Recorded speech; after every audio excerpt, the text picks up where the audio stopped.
So I'm going to start now from the neckline. The first thing I did is to fold the button stand, because this is the front pattern.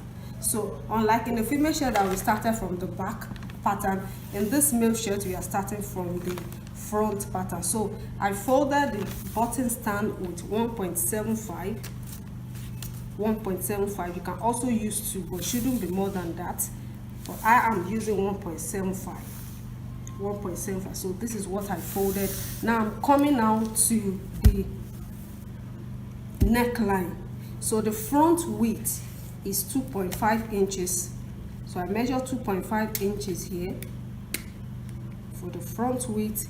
This is 2.5 inches, and then the front depth is 3 inches. So I'm going to just rule that. You already know how we do all this one, so because we've drafted so many shirt pattern. And if you need the table for the necklines, you can also check inside the workbook. So I'm going to make a curve for the neckline. So that's that.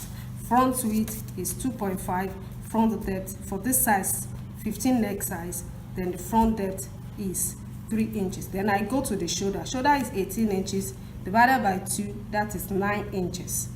9 inches.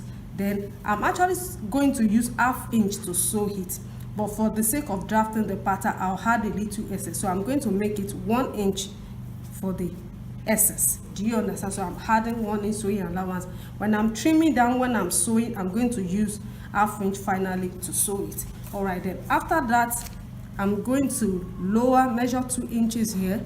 You know the shoulder is going to fall to the front, and that's what I'm going to use to slant the shoulder. 2 inches, very good. Then the next thing is to do the armhole.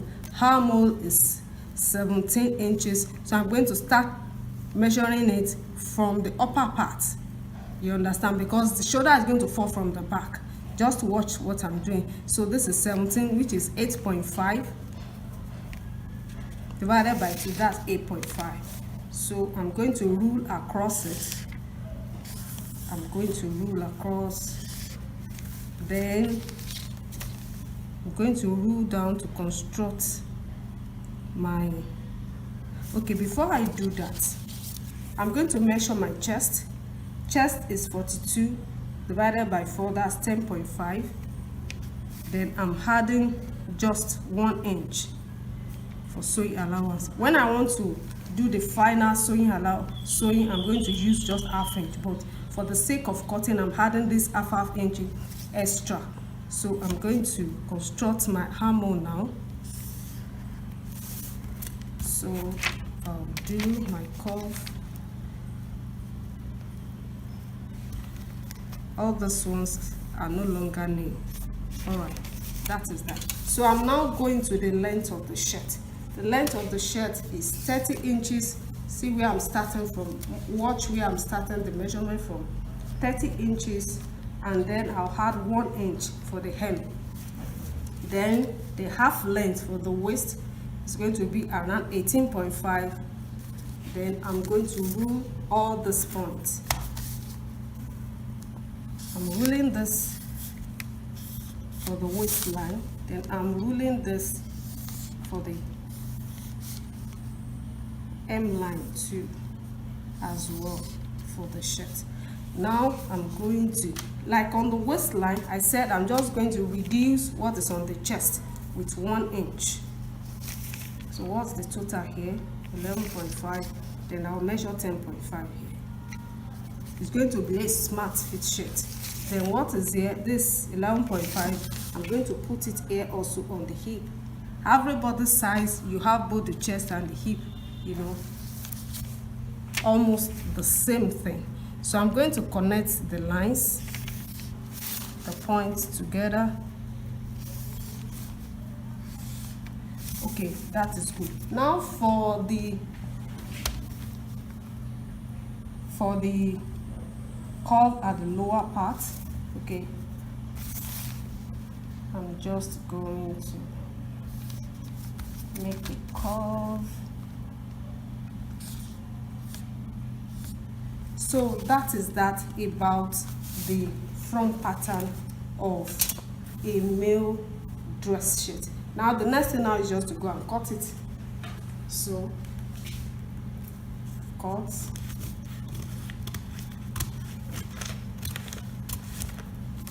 the neckline first, then the shoulder, then the armhole,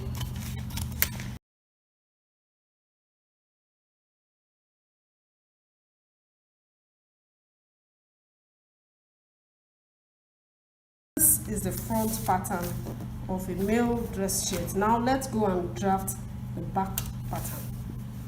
Alright, so what you are going to do is to position the front pattern on the back pattern like this. You understand? So edge is smooth, so the shoulder can be slanted together. So you position it accurately like this. Then, because the back pattern is going to be longer than the front pattern, you are going to measure 3 inches. 3 inches downward. You had it at the base. 3 inches added at the base. You had 3 inches added at the base, and then you rule it. Can you see that? I just added 3 inches at the base. You can see that 3 inches at the base. Now let's come back to the neckline. Let's come back to the neckline. For the back depth, back width is the same thing as the front width, which is 2.5 inches. 2.5. So this is 2.5, and then the back depth is, I can use either 2 inches or 1.75, but because this is small size shirt, at least averagely small, I can use 1.75. So this is 1.75, and I'm just going to rule that.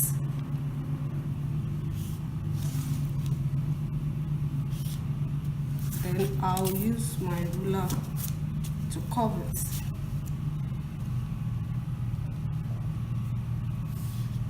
Very good. Now I'm going back to my positioning now. So you can see that I've positioned the back the way it should be. 3 inches is down.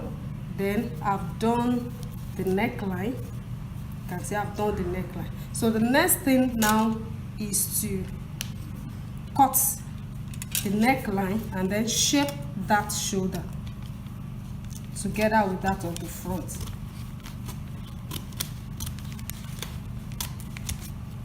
Okay, then I'm shaping it. I extended it a little because I'm still going to draw it down. Now that is good. Now the next thing now is to draw it down. Draw it to where that 3 inches that we drew at the base. Draw it down there, then extend it with ½ inch, because the shoulder, the button stand is going to overlap. Can you see this?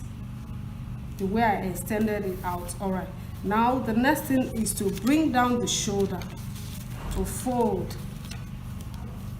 If you need to tape, you can as well tape your pattern.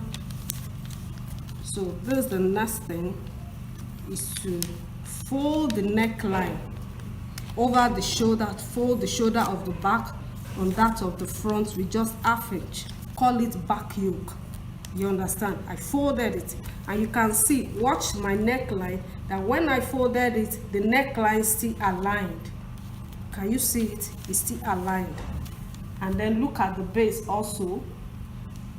The front pattern now is resting on the 3 inches line extension of the back pattern. You can see it. Then look at the 0.5 inch extension on it too. It's very simple. So all right, so that is that. Let's come back to the shoulder.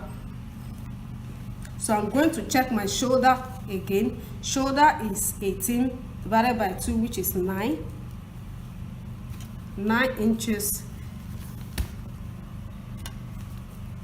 9 inches Remember, I added, though I'm going to use half inch to sew it, but I added 1 inch. Okay, let me even leave it at that half inch. All right, so what I'm going to do now is just to cut.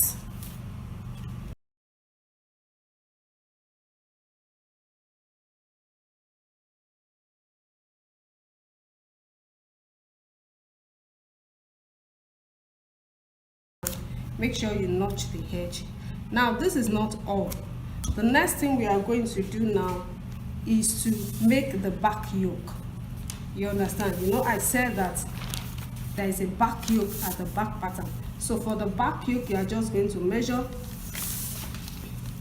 5.5, which is standard. Make sure your hand is straight. 5.5. Then you rule it.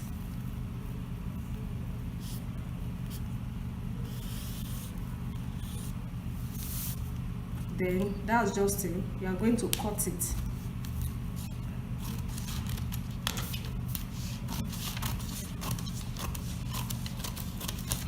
That's all. So this is our back pattern. This for the back, and then this is the back yoke. You are still going to cut another one of this. Next now is we have to cut our long sleeve pattern. That's all.